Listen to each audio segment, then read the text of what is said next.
Good evening. This is Mike Strong, serving as the zone administrator for the meeting this evening. This meeting is called to order May 26th, 2020 at 8 p.m.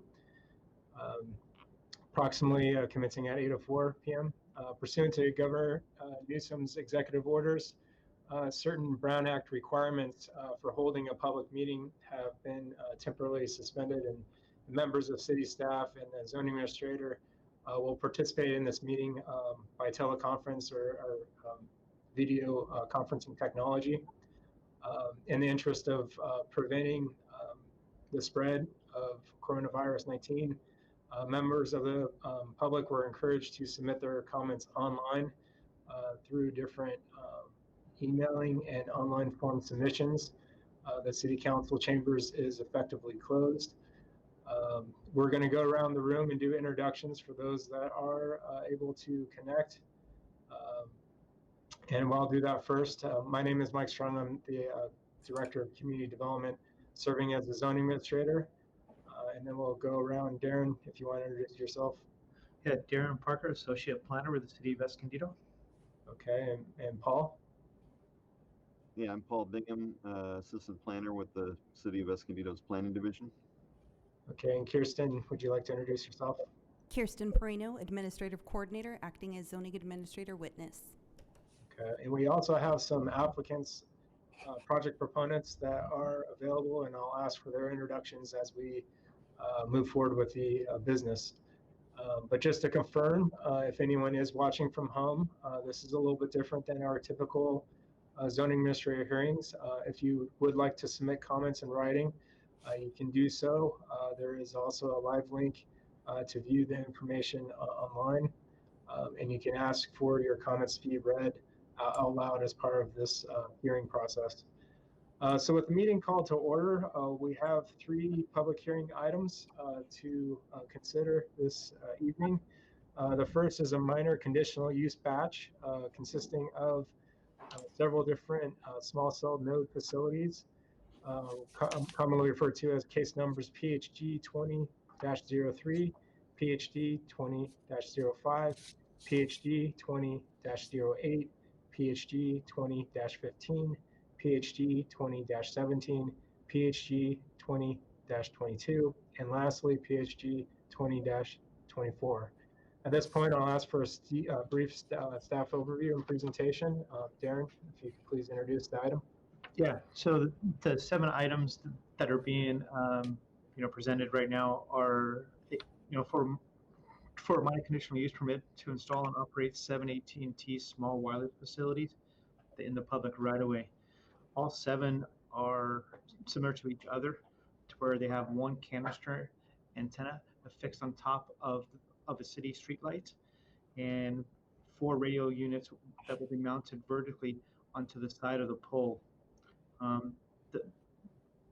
There is additional equipment. That additional equipment will be underground in handhold vaults. The light fixtures will be replaced and upgraded to an LED light fixture. And with that, staff is recommending approval of all 7 of the AT&T facilities, and they are kind of scattered around the city of Escondido. Thank you, Darren. The applicant is Timothy Groves of Black and Beach, representing AT&T as the carrier. They did log in, but it doesn't appear that they're able to access the audio feature or the video feature of the technology. Just want to check in to see if they are able to participate, and if so, if they desire to make any introductory remarks before we accept public comment. Not hearing any, we will ask Kirsten to read into the record any oral comments that have been received. So I'd like to ask Kirsten if there are any planning case numbers that have received any public comments. This is Kirsten Perino. So I do have 1 public comment that does not have any specific case number, but it is addressed to Darren Parker. And then I do have from PHG 20-03, PHG 20-0, 20-022 and another for PhD 20-0024. Okay, thank you, Kirsten. For the three items, PhD 20-03, PhD 20-22, and PhD 20-24, we can pull those items aside and receive public comment. The rest of the items will be batched together and be processed concurrently through one motion. Prior to doing so, since you did, Kristen, acknowledge having some testimony relating to all of the applications, do you mind reading that into the record? Of course. First public comment that I have is from Dwayne Mitchell. His comment states, "Hello, as I'm not allowed to attend this hearing, I would ask that this testimony be read into the minutes at the meeting and be physically added to the same. My testimony at the hearings for polls 19-0036 and 19-0038 will also apply to this new poll. Those hearing dates were 3/7/2019 and 9/19/2019. I will address my concerns in a quasi-bullet format. Polls 36 and 6 sit across the street, right and left from my neighbor, and just north of the existing Verizon pole. The small cells will be 9 on the 3 poles within 50 to 60 feet from his home. He lives on the food he grows on his property. He has been able to keep his spinal cancer at bay with his dietary accommodations up to this point. I know that the 1996 Telecom Act does not allow deployment to be contested because of health or environmental concerns, but it doesn't say that you can't act on those concerns. Adding a new pole 20-6 right next to pole 19-36 on each side of his house shows blatant disregard for his and his family's well-being, a callous and cowardly act. I spoke to a friend a couple weeks back who lives in the UK. He mentioned that as fast as they put them up, 5G towers, they get burned down. At that time, the count was 50 towers burned in the UK, 16 in the Netherlands, and a few in Belgium. Also, I'm not saying that this will happen here, but in conversations with my surrounding neighbors, there are many people who are not happy to have the 5 towers put in place that are designated for Avocado Avenue. I can easily envision a backlash in the form of a boycott of AT&T services. With AT&T's high indebtedness, DirecTV losing 3 million subscribers in 2019 alone, as well as sinking $4 billion into HBO Max, a service that looks to struggle to be profitable. The possibility of a 5G boycott won't help the balance of payments. Should states decide to recoup the rural build-out fiber optic fees that were shifted to 5G deployment, irregulators versus FCC by the telecom industry, it is quite possible that the 5G will not be profitable either. A huge investment in infrastructure is a sunk cost that may be forever lost. To be even considering the tower deployment when we are still under a stay-at-home order is arrogance unmasked. Installing towers in schools while the students are away is outright cowardice. The City of Escondido should demand insurance without a pollutant exemption be provided by the telecom industry to protect their interests when the resulting lawsuits are brought. Thank you. Thank you, Kirsten. And Darren, can you confirm that that written correspondence does not apply to any of the planning case or the project that's being considered this evening? Yeah, so as mentioned in the email, they referred, I believe, to 3 sites, 36 and 38. 36 has already been approved and 38 was withdrawn. The new facility, I believe, the Christian said was 06. That is actually now being processed administratively because they are over 40 feet from a residential structure. Thank you for that clarification, Darren.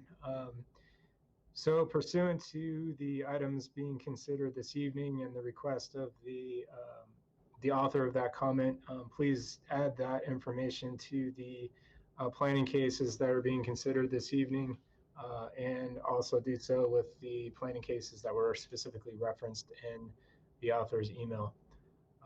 So with regard to the items that there are no specific public comments on, referred to as planning cases numbers 20-5, 20-8, 20-15, and 20-17, I just want to confirm, Darren, as the project planner, that the applicant was afforded opportunity to review the conditions prior to this evening, and you have not received any protest or concerns about those conditions as set forth. Yes, the applicant did receive the conditions and the staff report, and there's been no comments back from the applicant. Okay. Then the recommendation of the zoning administrator is going to approve those 4 planning cases that did not receive any public comments as set forth and recommended in this staff report. With respect to the 3 planning cases that did receive oral testimony, Kirsten, if you don't mind reading the public comments related to 20-3 first. Alrighty, so I have a public comment here from Lorinda Pate. I actually have 3 different letters from hers, but so I will be reading them in order of receipt. Her letter states, I am extremely concerned about the proposed AT&T cell tower being placed in the midst of a densely populated area adjacent to 900 Howard Avenue and directly facing 955 Howard Avenue. Those 2 addresses alone contain over 200 individual mobile homes on small lots. The cell tower site sits in the middle of both. I'm not against 5G, but feel that AT&T should choose a less populated area in which to install their cell tower. Maybe put it up on the hills behind Andreasen, where the power lines run. The link below shows the newest info about health issues and radiations linked to cell towers dated 4/19/2020. URL is provided. I moved here from Carlsbad when the city intended to put a cell tower on a pole right behind my house on La Costa Avenue. The neighborhood quickly had a petition signed to stop it due to concerns about radiation and loss of property value. I sold the house thinking we'd certainly lose, but the cell tower was defeated and put elsewhere far away. I hope this won't involve another fight. Can you please consider other options for placement? That was dated May 18th. I have a second letter here, dated May 20th. I'm preparing another email for you and the City Council with a screenshot of the area which will illustrate my point. Hopefully it'll be brief, unlike the usual messages. May take a while though.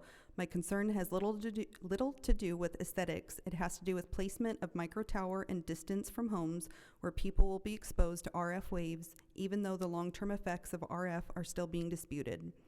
Howard Avenue is zoned residential from the intersection of Auto Parkway, where the 2 corner car dealers end on Howard, south to Harmony Grove.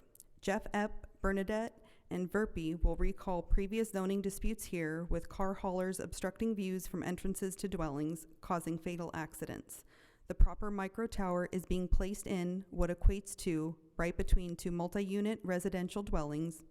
If you live in a condo, would you want a small cell in your parking lot right outside your window? Even if it was hidden, there would be concerns with the RF. That's what's happening there.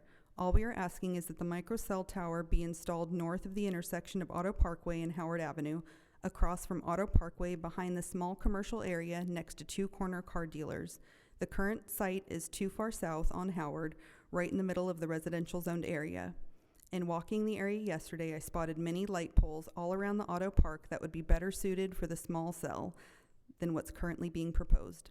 Although health effects from proximity to small cell towers is still being debated in various studies, can we please err on the side of safety?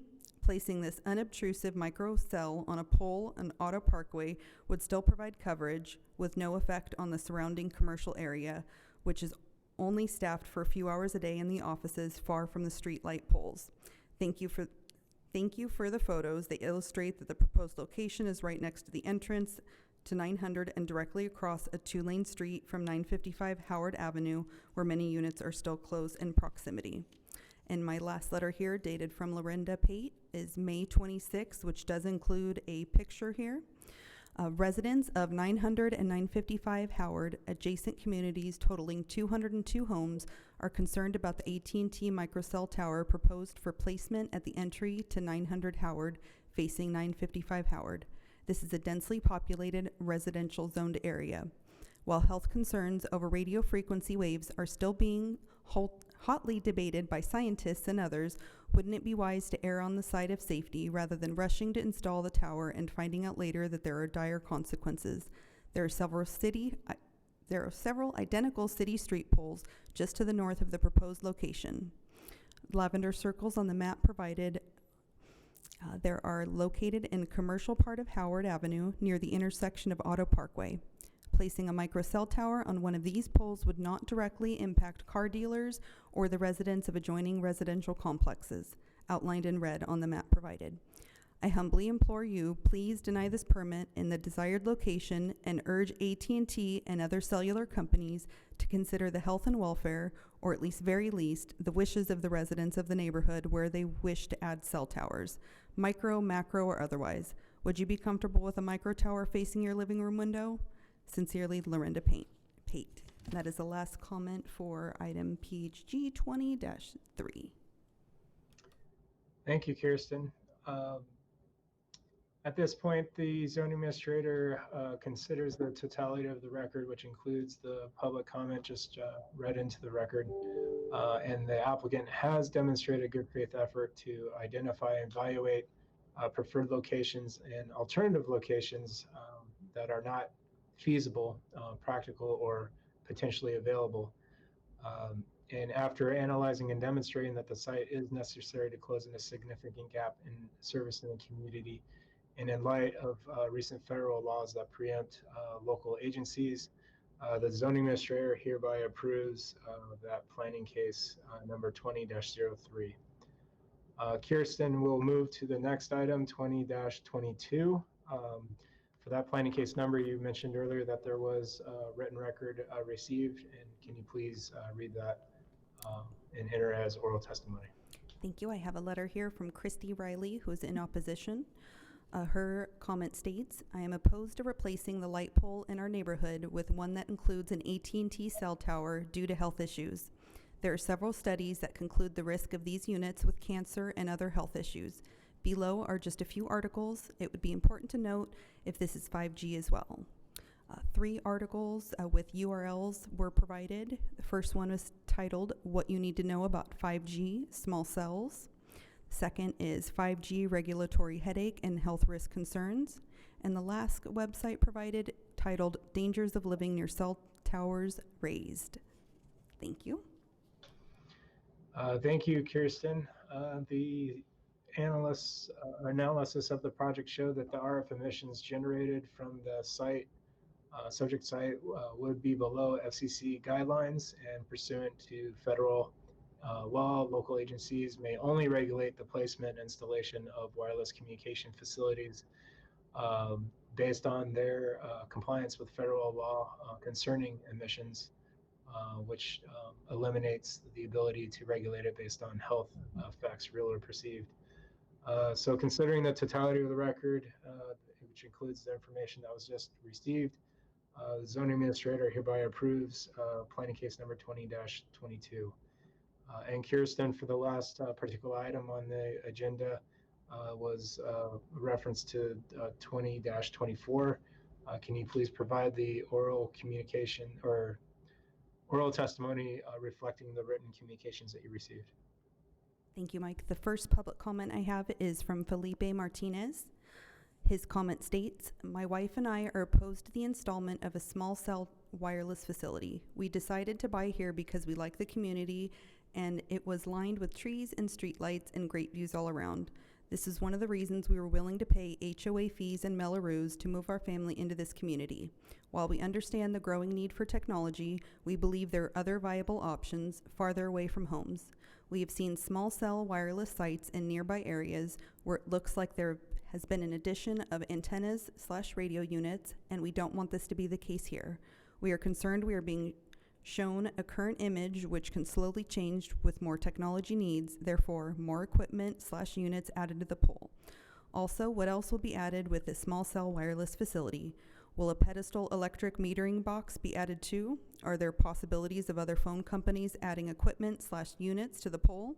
It seems to be starting off as a simple addition to benefit all AT&T users, and that sounds great, but we are concerned about how much can be added to this small cell wireless site and the aesthetics of our street.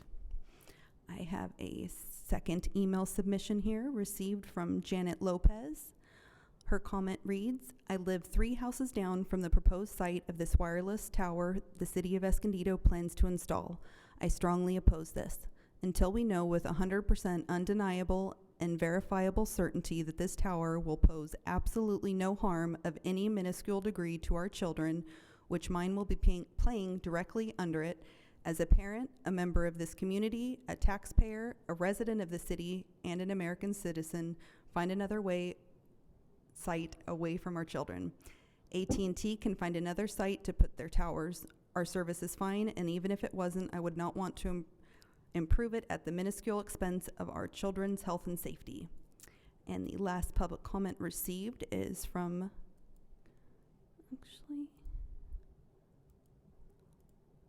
Janet. It looks like that was the second form submission, so we can disregard the third comment. Janet had sent 2 submissions. Thank you, Kirsten.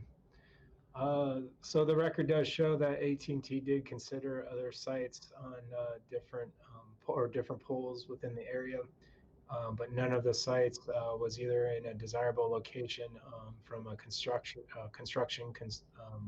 coverage or aesthetic perspective. So the proposed location was chosen based on design criteria that's specified by section 33704 of our code. And locating on city-owned streetlight poles to the extent that were preempted by federal law FCC orders for coverage and capacity needs of the area.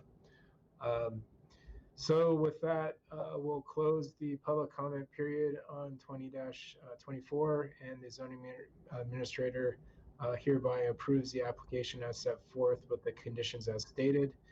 Regarding the full batch of all the planning cases considered under this agenda item, the minor conditional use permit, all actions of the zoning administrator are appealable, and should you be interested in filing an appeal to protest the decision, you are recommended to reach out to the planning division or Darren Parker as the project planner to discuss options and next steps. So that concludes the first agenda item. The next agenda item is a minor conditional use permit for planning case numbers 19-61, 1962, and 1963. The project planner is Jay Paul, and Jay, do you have any introductory remarks or any initial staff presentation on the 3 planning cases? Jay, you're on mute.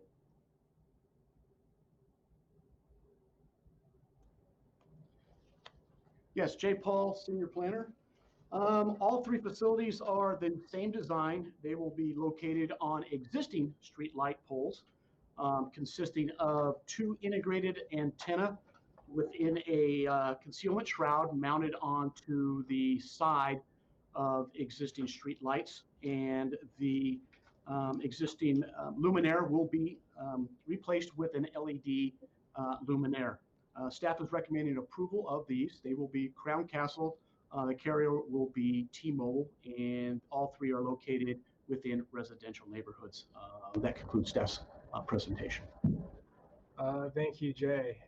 And the applicant is here this evening, joining us virtually. Yeah, this is Kevin representing Crown Castle. I'm here, present.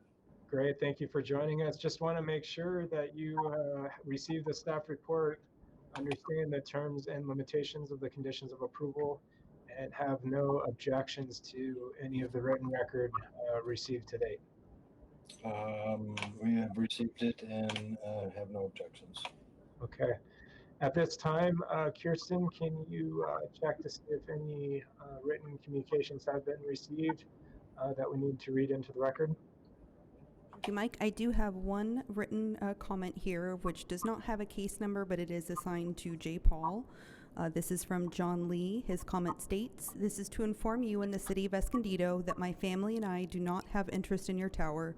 We feel it is unsafe, and all residents within the community, both owner-occupied as well as non-owner-occupied and renters, be informed of the true facts and safety of this tower. I am sure this not be the only tower that you have in mind for the city. This should also be explained in all languages and voted upon rather than shoved down our throats." That's the only comment we received. Thank you, Kirsten. And Kevin, as the applicant, do you have any response to that public comment? No. Okay. And staff's analysis did show that there was an effort to identify and evaluate preferred locations or alternative locations, and they were found to be infeasible or impracticable. And to the extent that the 3 wireless communication facility nodes comply with the requirements of our ordinance, section 33704, and all the design criteria stipulated therein. So at this point, staff or the zoning administrator will support staff's recommendation and approve as set forth planning case numbers PHG 1961, PHG 1962, and PHG 1963. And similarly, for anyone that is watching, anyone that is interested in challenging that decision or seeking to overturn that decision to the Planning Commission by appeal, please feel free to contact the Planning Division or J. Paul, the planner, project planner for the subject applications. The third item on the agenda tonight is the minor conditional use permit, PHG 1956, for a drive-through establishment. The project planner is Paul Bingham. Paul, can you please introduce yourself and provide introductory remarks on the application? Good evening, Director. I'm Assistant Planner Paul Bingham.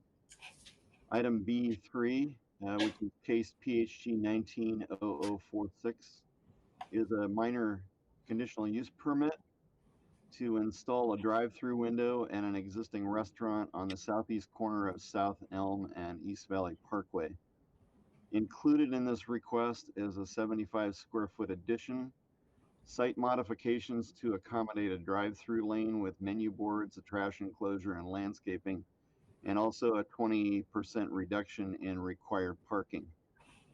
In working with the applicant's team and with the conditions of approval attached to the staff report, staff feels this project will not have adverse impacts to neighboring properties, and we're recommending approval. This item was publicly noticed and no opposition has been received. Thank you, Paul. And is the applicant joining us this evening virtually? Yes, this is Catherine Ferguson. I'm here on behalf of the applicant. I believe the property owner, Joe Awad, and our architect, Victoria Butts, are also here, but I'm not sure if they have the ability to unmute, but they are both available via email if you have any questions for them. Great, thank you. Kirsten, I understand there's some public comments received on this item. Do you mind reading that into the record? So I do have a public comment received here from Joe Awad. His comment states, as the owner of the property, I have supported and procured successfully locally owned restaurants to the site, such as the previous tenant, the Wooden Spoon. I am applying for this drive-through to improve the existing restaurant, Santana's Fresh Mexican Food, and ensure they are able to succeed in this location. I would like to thank the City of Escondido and its entire staff, particularly Paul Bingham and Adam Feinstone, for their efforts in working with us on the proposed drive-through project at the subject property. I believe our collective efforts will improve the subject property and satisfy the needs of the community and help our small businesses survive. We are living in unprecedented times and navigating through a once-in-a-century pandemic which is taking a toll on small business owners everywhere, including the tenant at the subject property. Reports show that there is a strong likelihood that 30% or more of small businesses may go out of business due to this COVID-19 pandemic. Given the resulting economic recession on business activity, consumer sentiment, and health concerns, significant closures of small businesses in Escondido would have a huge impact on the City of Escondido's employment levels, tax revenue, etc. With this drive-through approval, the tenant at the subject property will have a greater ability to meet consumer demands and alleviate the ongoing consumer concerns and be in a much stronger position to survive. As stated in the staff report, the small reduction in parking will not adversely impact the property or community, as we have a reciprocal parking easement with the bakery next door, and the drive-through by its nature reduces the demand for parking. Additionally, the stacking lane has been specifically designed to prevent any overflow in the neighboring streets. This property is uniquely situated because it is bounded on all sides by streets and a large parking lot over which we have a parking easement. This layout allows for easy flow of traffic as well as adequate parking. I request you approve this application and allow the installation of the drive-through lane at the property. And I have no other comments received. Thank you, Kirsten. I guess Catherine, representing the project proponent, are you aware of receiving the staff report and conditions? Or are you aware of any concerns about the terms and limitations as set forth? We received the staff report late last week, and we have no concerns about it. Okay. Having heard no objections, Director, I have one note on the conditions. Condition 4 under parking on page 9 of 20 says that 10 parking spaces exist. That should actually be 9 to match the staff report discussion. Okay, thank you for that remark. So the action of the zoning administrator will be to approve the staff report as set forth with the modification on the parking spaces just referenced. That concludes the third item for business. So the meeting this evening is going to be concluding. I want to thank Kirsten Pereno for doing an excellent job as minutes clerk and reading all the oral testimony into the record. Sincerely appreciate that. And thanks to all participating by video conference or calling in and watching at home. Thank you and be safe. And that concludes this evening's meeting. Thank you. We're adjourned.